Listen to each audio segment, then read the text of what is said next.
All right, welcome back to the Parlay Show with Bet99. I'm Rob Conway, Albert Vartanian alongside, and of course, Matthew Barnaby is joining us as well. Let's get into a little bit of the NHL, and it is the silly season. We'll talk a little bit more about the NBA with Nur Zainab in just a minute, but let's talk about what's coming up in the draft. It's a little bit farther away than the NBA one, but obviously, just like the NBA, we know who's going number one.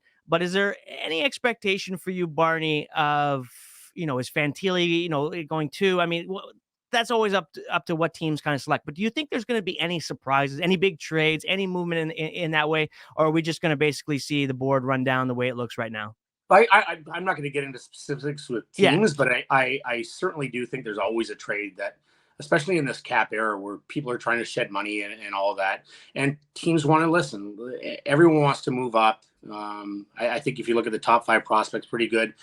You have Bedard, then Fantilli. Fantilli is going to be a phenomenal prospect. And I haven't watched all the prospects because I watch so many other sports during the year now, so I don't really watch the prospects like I used to, but I did watch Fantilli a lot this year. We all saw Bedard, what he can do. But I do expect some trades to happen on draft day and leading up to draft day. But I also think Fantilli is going to be a stud. What he did in Michigan this year, this guy's big, he's strong, he's the ultimate power forward. So I think they're going to get very lucky at getting Fantilli at 2, even though Bedard is the prize of the draft. Let me ask you a quick question here. Now you bring up Fantilli and Michigan. Your son plays in the ECHL, but if he was 10 years younger and was coming up and he had an option to do anything he really wanted, are you of the belief now that playing university hockey, especially if you're not going to go number 1 overall guaranteed, but you can, if you're good enough and you end up in Michigan, you can still get drafted at a really high spot, but also if you don't, you're going to get your education. Is that the route you'd think that you'd be sending your son if he was like, say, 15, 16 right now?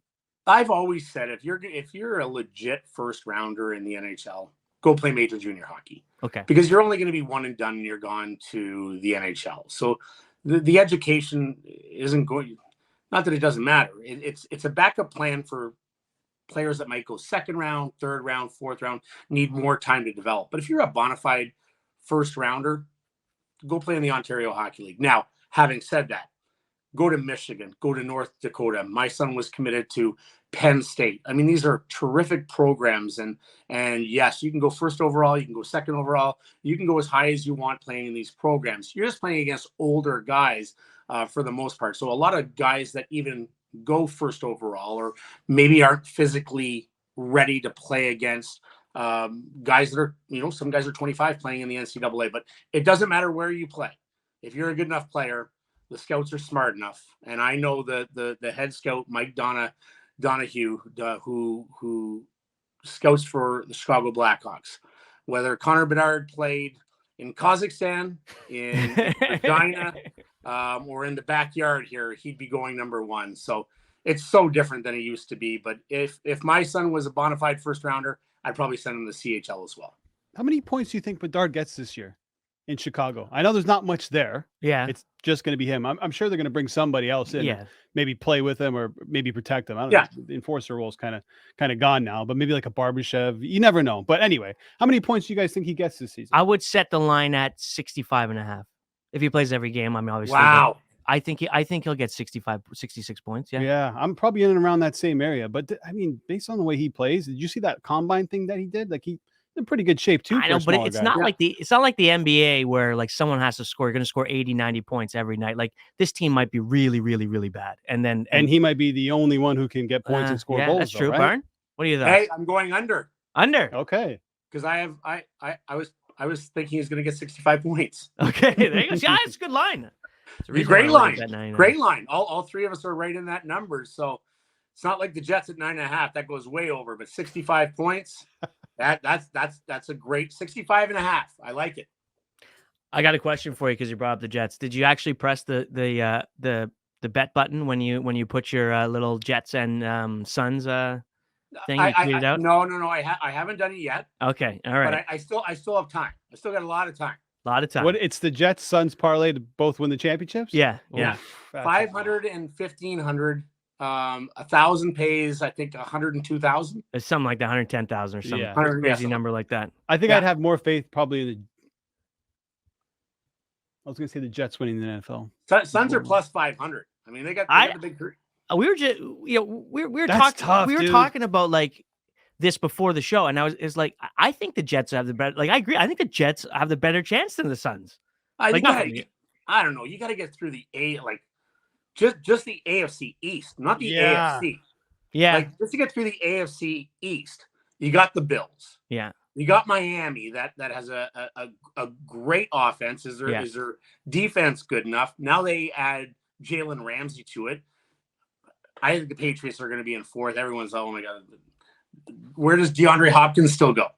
You know, where does he end up? So then you got to talk about Cincinnati and Kansas City, and like it's going to be a war to get through the AFC East. But I will be at a few games, namely the first one of the year, Monday night against the Bills. Yeah, the tougher one I think is definitely the Jets, because the Suns, they have to get past Denver, that's difficult. But I think it's more doable than the Jets getting out of the AFC. And then you have to play who in the East in the NBA? Milwaukee, Boston, with Kevin Durant, Devin Booker, Bradley Beal. Who knows who else they're going to bring in there? Yeah. It's a good bet. I mean, considering the money you're going to get paid for it. I mean, if your team wins, and think about if the Jets do win the Super Bowl, probably got a pretty good cash out option too before the end of the NBA season. That's true. You might be, but we don't hedge, right? We don't hedge. Oh, we no hedge? We know. Every team no hedge? Nah.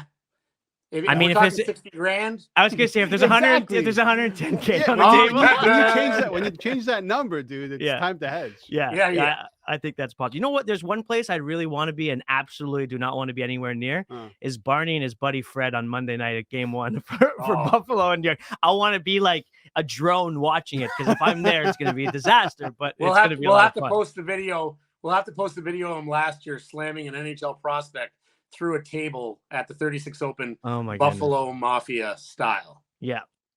Which, by the way, the 36 Open is coming up soon in August. All right, we've got off topic there. NHL, look, there's a lot to talk about in the NHL. We'll quickly with just your thoughts on the OEL buyout. And my favorite thing when I go on Twitter and I see the top searched buyouts on Cap Friendly, and it's always Matt Murray for Toronto Maple Leafs. But any buyouts you expect to see, and how good do you feel if you're Oliver Ekman-Larsson right now? Oh my God, there's no place I'd rather be than be that overpaid guy that here's $19 million, don't come to work. Yeah. Like, how awesome. Does it get any better than that? Okay, I'm going to the golf course. It's funny you brought up Matt Murray. I have him written down here too. $690,000 would cost him for 23-24, $2 million in 25, but the cap will go up. That's the only likely scenario with how Samsonov played and Joseph Wall, his emergence in the playoffs. I still understand what Dubas was doing. It made no sense. Anyone that watched Murray and his injuries and the $4.7 million cap or his real salary just didn't make any sense. One of his dumber moves as Leafs GM. Yeah. They got to buy him out.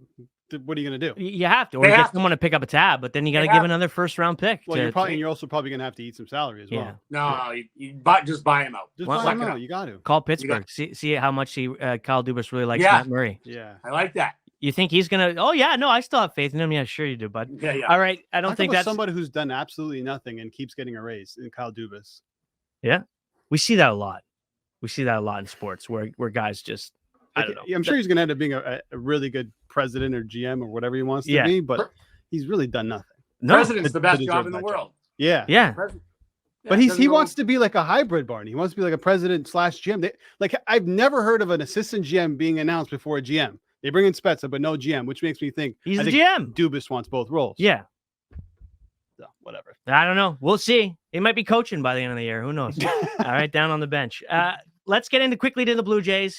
It's a bit of a disaster right now. Alek Manoah is somewhere in Florida, which is probably a good thing. Hopefully he's having some margaritas and just relaxing. Yeah, and enjoying himself. Yeah. Vladdy has 2 home runs in like the last 6 weeks, and one of them was against an outfielder. Danny Jansen has as many home runs as Vladdy. Danny Jansen was injured. 162 games is a lot. but it's Panic City right now. We're at game 74. It is Panic City if you're Toronto, considering who are the teams ahead of you. You got Shohei Ohtani and Trout in LA. I still think they're going to end up being terrible. You see Ohtani's numbers? He leads the team in every category. Every category. Oh yeah. Pitching By the way, I'm gonna go hit 40 home runs and all. By the way, I'll pitch every once in a while. Love that, dude. Connor McDavid. Imagine Connor McDavid with like a sub-3 GAA and a 920 save percentage once every 5 days. Give me a break. This guy's unbelievable. So you got them. Then you got Houston. Obviously, a really good team, not playing to their level. Baltimore's sticking around; they ain't going anywhere right now. Texas has got the #1 offense in the league, hitting like 350 with runners in scoring position, and of course, Tampa Bay's already run away with the AL East, so you're not going to get there. This is panic time for sure. When your best player on offense is not producing, and your best pitcher isn't even on the team right now, and it's not because of an injury, and it is a disaster. You just got a little bit of information you saw on Twitter that was possible that John Schneider might be getting traded. Go ahead. Yeah, it's a report. I'm not even going to say who, but it just popped up that apparently Schneider might get sacked by tomorrow, and Mr. Don Mattingly is going to take over, which I always thought would be the case at some point, maybe not this season, but I just don't see Don Mattingly coming in and not taking over the head coach role at some point. Barney, you've seen coaches before in hockey or other sports that, look, you see this one going, this is the time me over. Right? Like this is the win before we go out and get somebody with a lot of, history. But wasn't that Charlie Montoya? Yeah. And Charlie Montoya was fired last season when the Jays were 4 games above 500. They're now 4 games above 500. So we're in the same situation all over again. I think they're a couple of games worse than they were last season. Yeah. But I mean, I don't know, man. Do you get rid of John Schneider? He's learning on the job. This is his first job. You're going to go through these growing pains, and it's not all his fault at the same time either. I mean, you can't predict Alek Manoah in that situation. No. You can't predict, Jose Barrios being horrible last season and being better, but then throwing a game yesterday. Yeah. You can't predict Bassett, blowing up a couple of games. You can't predict Vladdy not hitting the ball. So a lot of it's out of John Schneider's control. So I don't know if you fire Schneider and bring in a new manager, Don Mattingly, I don't think much actually changes. No. Barney? The Jays right now are an 84 Chevette that just crashed, and they have $15,000 damage, and you have to decide whether you're going to repair it or just chuck it aside for the year and wait and buy a new car next year. Yeah, they're in no man's land. They're not going to sell off. And again, Manoah, you could have never forecasted after the year that he had last year that he'd be in Dunedin drinking daiquiris and pina coladas, collecting his salary. So no one would have predicted that Vladdy would have this kind of slump and they wouldn't be able to hit the ball. You put all those things. Hey, Kikuchi's had a good year so far, 6-2 pitches tonight, but there's not much they can do right now. I don't see them making a change and gassing Schneider and bringing in Mattingly. Not this year, not this early, but there's not really much they can do except for hope that they turn it around. But this year seems like it's slipped away and it's gone, and the Chevette's just going to have to wait to get put in the dump yard and see if Manoah can come back next year and return to form, and they can find their bats. And they have other priorities. They need to find pitching. If another starting pitcher goes down, the season's over. Yeah, the season is over. Mitch White coming in? Oh my God, Ernie Clement was pitching up there, throwing meatballs at guys. It was unbelievable. So they got to find a pitcher, and they probably got to find another bat as well, and figure out, hey, Matt Chapman, you're gonna start producing again. The Jays didn't have a 3-up, 3-down inning the whole time. And Ernie Clement was 1 out away from getting the only. Did you see those batting cage pitches? It was unbelievable. EP fastball. Let's go. Look, and the only thing that maybe the only saving grace to all of this is last year around this time, it was, what can you sign Vladdy for? 350, 400. Like, what is it going to be? I think you can get him a sub 300 right now. And I think he can still turn it around. But I think this is the time you move in. Well, thank God for Bo Bichette, I should say. And you should probably mention, listen, they're a game out of the wild card. Yes. Thank God the Jays for 3 spots. 3 wild card spots, or else it's a wrap. They got the Marlins, and I think after this, in some order, they have the White Sox, the Tigers, the Giants, and Athletics. If somehow they can win the next 2 games against the Marlins, they go 4-5 in this road trip. It's not that bad. It's not that bad. Yeah, everything. It's that meme. Everything's on fire. Everything is fine. Everything's fine. I don't want to give my pick of the night then. Oh no, you got the Marlins. You got the Marlins. What are your picks tonight, Barney? It's not a bad bet. Decently hot. Yeah, I was till I bet the Jays and Barrios, and then they get smashed 11-0. I got the Marlins. I had the Jays on the run line yesterday too. Yeah, I got the Marlins -120, and I got the Jays over 3.5 runs. I got the alternative line, so that's at -135, and I got the over 8. I -120. I think there's going to be some runs today. Is it Alcantara on the mound tonight? It is, right? It's Perez. Oh, Perez v. Kikuchi. Okay, Kikuchi. 1.80 ERA for Perez, 4-1. Kikuchi, 6-2, 4.31. So I think they find their bats today. Yeah, okay. Kikuchi gives up runs. He's probably giving up a home run, which he usually does. Yeah. Luis Arias went 5 for 5. He's going to go 5 for 5 again, probably. Unbelievable, batting 400 right now. Ridiculous. All right, well, Barney, you're all geared up, ready to go, and you're going to hit about 8,000 golf balls before your tee time later this afternoon at 5:20. Dude. You thought you were in the final pairing of the U.S. Open, so that's why you decided to tee off at 5:20. 5:20, that's right. I'm on West Coast time, and I will probably be asking you for a chipping lesson as I get over and get on the practice green. But the difference between me teeing off at 5:20 and the rest of the guys at the Open is I'll probably have 4 beers in me before I get off that 5:20 start. Nice. Yes. Hey, listen, whatever gets the nerves relaxed. That could be part of the chipping problem, right? You get a couple beers in you, the hands all of a sudden get loose, and you're getting up and down from everywhere. All right, Barney. Well, thank you very much. We will see you on Thursday, and play well today. Yeah, $15 Heineken's coming your way. Cheers, boys. All right, take care. All right, when we come back here on the Parlay Show with Bet99, we're going to talk some NBA draft, and we're going to talk about a big trade between the Suns and the Wizards. Bradley Beal on the way with Noor Zainab coming up next.